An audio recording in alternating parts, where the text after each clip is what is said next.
أعوذ بالله من الشيطان الرجيم. بسم الله الرحمن الرحيم. آمن الرسول بما أنزل إليه من ربه والمؤمنون كل آمن بالله وملائكته وكتبه ورسله لا نفرق بين أحد من رسله وقالوا سمعنا وأطعنا غفرانك ربنا وإليك المصير. صدق اللہ العظیم. سورہ بقرہ کی آخری دو آیات، ایک آج تلاوت کی گئی اور ایک آئندہ درس میں تلاوت ہوگی، بڑے ہی فضائل و مناقب اور اونچی شان والی ہیں. حدیث پاک میں اللہ کے پیارے نبی صلی اللہ علیہ وسلم نے ارشاد فرمایا، جس شخص نے رات کو یہ دو آیات طیبات تلاوت کر لی، یہ دو آیتیں اس کے لیے کافی ہیں. یہ دو آیتیں اس کے لیے کافی ہیں. ایک اور حدیث پاک میں اللہ کے حبیب صلی اللہ علیہ وسلم نے ارشاد فرمایا، یہ دو آیتیں جنت کے خزانوں سے نازل فرمائی گئی. انہیں اللہ جل شانہ نے مخلوق کی پیدائش سے 2000 سال پہلے اپنے ہاتھ سے لکھ دیا تھا. فرمایا، جو شخص عشاء کے بعد ان آیات کی تلاوت کرتا ہے، یہ دو آیات اس کے لیے تہجد کے قائم مقام ہیں.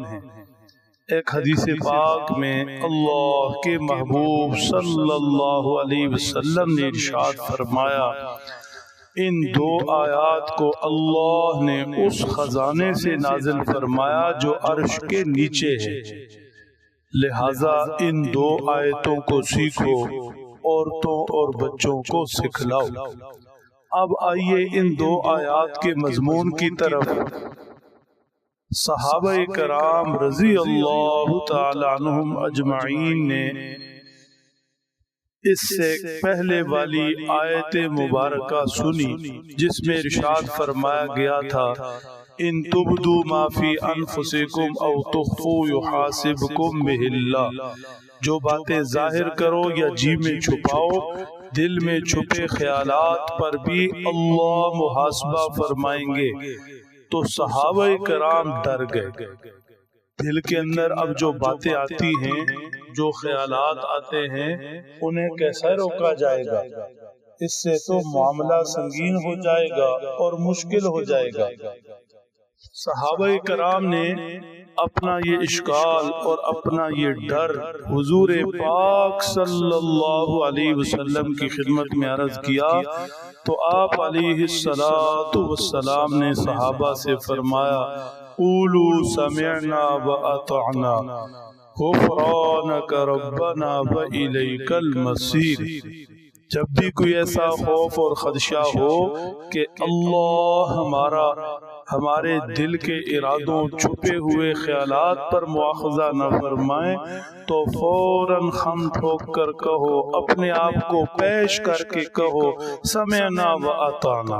اے اللہ، جو حکم ہوا سر تسلیم خم ہے، ہم نے سنا اور ہم اطاعت کریں گے. صحابہ کرام کو کیا جذبات دیے گئے جو انہوں نے اپنائے کہ ہم نے سننی ہے اور ماننا ہے، سننی ہے اور ماننا ہے. سننے اور ماننے کے درمیان کوئی تعطل نہیں، کوئی ہیلا نہیں، کوئی عذر بہانہ نہیں، کوئی غور و فکر، کوئی سوچ و بچار نہیں. صحابہ کرام ایسے ہی تھے، سنتے تھے اور مانتے تھے. ایک صحابی مسجد نبی شریف میں حاضر ہوئے، پیارے نبی صلی اللہ علیہ وسلم خطبہ ارشاد فرما رہے ہیں. صحابی مسجد کے دروازے میں پہنچے، ایک پاؤں اندر رکھا اور ایک باہر تھا. حضور نے حکم فرما بیٹھ جاؤ. صحابی اسی کیفیت میں بیٹھ گئے. حضور اکرم صلی اللہ علیہ وسلم کی نظر پڑی تو آپ علیہ السلام نے پوچھا صحابی یہ کیا کیا؟ اتنی تکلیف میں بیٹھ گئے، یا باہر والا پاؤں اندر رکھ لیتے یا اندر والا باہر کھینچ لیتے۔ عرض کی یا رسول اللہ صلی اللہ علیہ وسلم، جب حکم ہو گیا تو باہر والا پاؤں اندر کرنا بھی نافرمانی خیال کیا، اندر والا باہر کھینچنا بھی نافرمانی خیال کیا، وہیں بیٹھ گیا۔ صحابہ میں اطاعت کا ایسا جذبہ بھرا گیا تو فرمایا کہ یوں کہا کرو سمعنا و اطعنا، پھر دعا بھی ساتھ ہی سکھائی، غفرانک ربنا، اے اللہ ہمیں بخش دے، الیک المصیر، آپ ہی کی طرف لوٹنا ہے، اے اللہ ہمیں بخش دے، آپ ہی کی طرف ہمیں لوٹنا ہے۔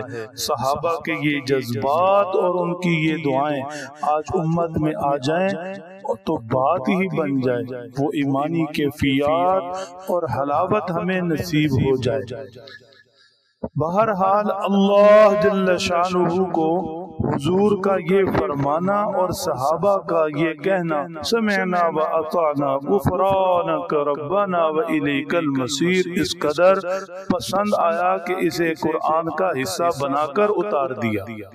اس آیت شریفہ کے اندر جو چیزیں ہیں ان پر بھی غور کر لیں۔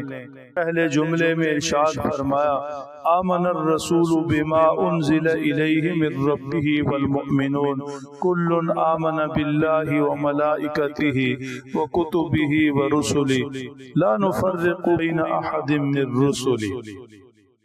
اے اللہ کے حبیب صلی اللہ علیہ وسلم، آپ بھی اور آپ کے اصحاب بھی ایمان کی یہ حقیقت ہونی چاہیے کہ پیغمبر پر ایمان ہو، جتنے بھی انبیاء اس سے پہلے گزر چکے سب کو سچا مانا جائے، ہر ایک پر جو کتاب نازل ہوئی اسے سچ مانا جائے، اللہ کے فرشتوں کو سچ مانا جائے، اور اللہ کے پیغمبروں میں کسی کے درمیان تفریق نہ کی جائے۔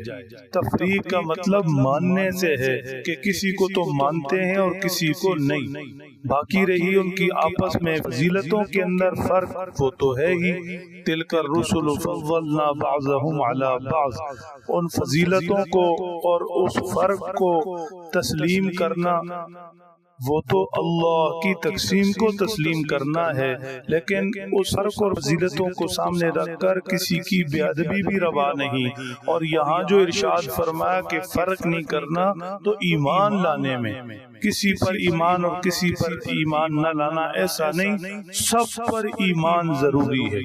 اور پھر زبانوں پر یہ ایمانی جذبات رکھو سمعنا و اطعنا سمعنا و اطعنا، اور پھر یہ دعا کرتے رہا کرو اس دعا کا اے اللہ ہمیں بخش دے، غفرانک ربنا و الیک المصیر، آخرت میں اللہ کے حضور پیشی کا احساس سلامت رکھو۔ اگر یہ ساری چیزیں تمہیں نصیب ہو جائیں، پیغمبر پر ایمان، فرشتوں کتابوں پر ایمان، سب انبیاء پر ایمان، سب کو سچا ماننا، اللہ کے سامنے اپنے سمعنا و اطعنا کے ذریعے ایمانی جذبوں کا اظہار کرنا، اور پھر غفرانک ربنا و الیک المصیر کے ذریعے معافی چاہنا، یہ ساری چیزیں تمہیں حاصل ہو جائیں تو پھر کوئی بعید نہیں کہ دلوں میں آنے والے خیالات، وسوسے، ان ساری چیزوں سے اللہ ایمان اور اس مغفرت کی برکت سے درگزر فرمائیں گے۔ اللہ سمجھ دیں، عمل کی توفیق بخشیں۔